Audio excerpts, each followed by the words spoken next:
Good morning everyone, welcome back to my channel. তো আজকে এই মিষ্টি দিয়ে আজকের ব্লগটা মিষ্টিভাবে ব্লগটা স্টার্ট করা যাক। তো কালকে ছিল অক্ষয় তৃতীয়া, সেই অক্ষয় তৃতীয়ার মিষ্টি খেয়ে আজকের ব্লগটা সকাল সকাল স্টার্ট করছি।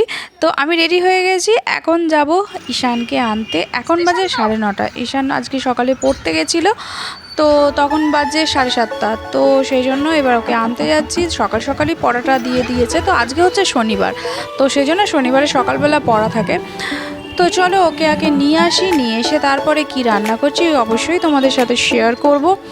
তো এখন আজকের দিনটা প্রায় সকাল সকাল তো ভালোই রোদ উঠেছে, কিন্তু হালকা হালকা মেঘও হয়ে আছে, দেখতেই পাচ্ছ মেঘ হয়ে আছে। তো আমি ওকে নিয়ে বাড়ি চলে এসেছি। এই যে বাড়িতে এসে ড্রেস চেঞ্জ করে নিয়েছি।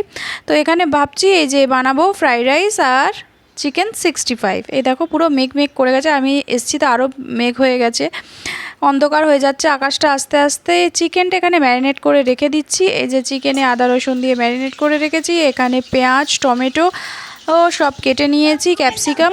তো তারপরে একটু চা খেয়ে নিই, চা না খেলে তো হবে না, সেই জন্য ভাবলাম একটু চা খেয়ে নিই, চা খেয়ে একটু এনার্জি হয়ে যাক, তারপরে সব রান্নাবান্না শুরু করা যাবে। তো এবার চিকেনটাকে কর্নফ্লাওয়ার দিয়ে এখানে ফ্রাই করে নিচ্ছি। তো ইচ্ছা তো ছিল চিলি চিকেন আর ফ্রাইড রাইস করব, কিন্তু জানি না রান্না করতে করতে পুরোটাই উল্টোপাল্টা হয়ে গেছে সব। তো এখানে বানাচ্ছি চিকেন 65। চিকেন 65ই বানাতাম, এই যে মশলাটা কিনতে পাওয়া যায় সেটা কিনে নিয়ে এসেছিলাম। আর এদিকে চিকেন ভাজা হয়ে গেছে, আর এদিকে পেঁয়াজ আর ক্যাপসিকাম ভেজে নিচ্ছি। আর এই যে মশলাটা চিকেন 65-এর সেটা জল দিয়ে গুলে নিতে হবে। এখানে আদা রসুন দিয়ে দিয়েছি, অল্প একটু সয়া সস দিয়েছি, অল্প একটু নুন দিয়েছি, আদা রসুনের পেস্ট দিয়ে ভালো করে এটাকে কষিয়ে, অল্প একটু সসও দিয়েছি, দিয়ে ভালো করে কষিয়ে এই মশলাটা এর মধ্যে দিয়ে দিলেই ব্যাস, আর কিছু দিতে হবে না, হয়ে যাবে। এবার ভালো করে কষিয়ে এবার চিকেনটা এর মধ্যে দিয়ে দেবো।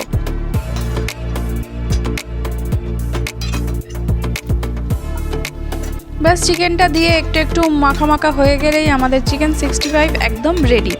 কিন্তু ঘটনাটা এটা না, ঘটনাটা একটা হয়েছে যে ভেবেছিলাম ফ্রাইড রাইস বানাবো, ফ্রাইড রাইস আর বানানো হলো না। তো এবার এটা হচ্ছে অনলাইন থেকে চিকেন আবার অর্ডার করতে হলো আমাকে এখনই। তো সেই জন্য আবার চিকেন অর্ডার করে আনলাম, কেন কি বলছে চিকেন বিরিয়ানি বানাতে, ফ্রাইড রাইস খাবে না। তো যাই হোক, তোমাদের এই কম্বিনেশনটা দেখে তোমাদেরও মনে হবে যে কি বানাচ্ছে বাবা, চিকেন 65 তার সাথে বিরিয়ানি। আমার নিজেরই বলতেই হাসি পাচ্ছে, কিন্তু কিছু করার নেই, কি করব, বাচ্চারা যেটা বলবে সেটা, ওরা ফ্রাইড রাইস খেতে অত চায় না। তো যাই হোক, চিকেনটা কেটে এনে ধুয়ে ধাইয়ে ভালো করে রেডি করে চিকেনটা আমার করা হয়ে গেছে। তো এখানে রাইসটাও বানানো ছিল, তো ফটাফট করে বসিয়ে দিলাম সব কিছু দিয়ে।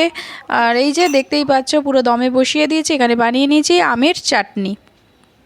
তো আজকে দেখো মেঘলা হতে হতে বৃষ্টি শুরু হয়ে গেছে, তো বৃষ্টির দিনে বিরিয়ানি জাস্ট ফাটাফাটি, এত ভালো লাগছে যে কি বলবো, একদমই গরম নেই, পুরো একদম বৃষ্টি শুরু হয়ে গেছে। এখানে বিরিয়ানি একদম রেডি হয়ে গেছে, তো ওরা তো খাবার জন্য বসে আছে, চলো দিয়ে দিই ওদেরকে।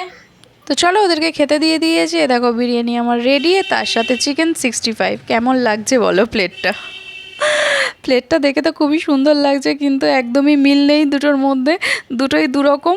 তো যাই হোক, এরকম একটা অদ্ভুত কম্বিনেশনের আজকের খাওয়া দাওয়া, স্যাটারডে লাঞ্চ।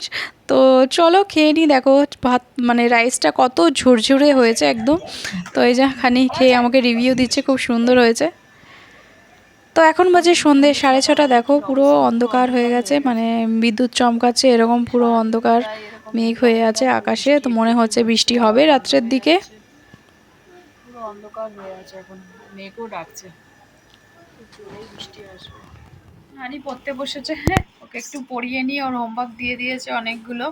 তো স্কুল তো ছুটি পড়ে গেছে, তো সেই জন্য ও হোমওয়ার্ক করতে বসেছে। দেখো হোমওয়ার্ক করতে করতে একটু ড্রয়িং করতে লেগে গেছে, তাই তো। কি ড্রয়িং করেছে এটা? এটা কি কম্পিউটার? এটা মনিটর, এটা সিপিইউ, এটা কিবোর্ড, এটা মাউস, এটা প্রিন্টার। দেখি সোজা করো পেপারটা, পেপারটা সোজা করো। এটা আমি এমনি বানিয়েছি। বানিয়েছে এটা, মাউসটা পুরো তো তোমার মুখের মতনই লাগছে দেখতে। তো রাত্রেবেলা আর কিছু করবো না, তো এখানে এই যে সকালে যে চিকেন 65 এটা অনেকটাই বেঁচে গেছে, শুধু রাত্রে রুটি করব। আর এখানে একটু দুধ গরম বসিয়েছি, দুধটা দেবো ওকে। তো চলো আজকের ব্লগটা এখানেই এন্ড করছি, তোমাদের সাথে দেখা হবে আবার নতুন একটা ব্লগে। তো আজকের মতন tata, bye bye and good night. Good night.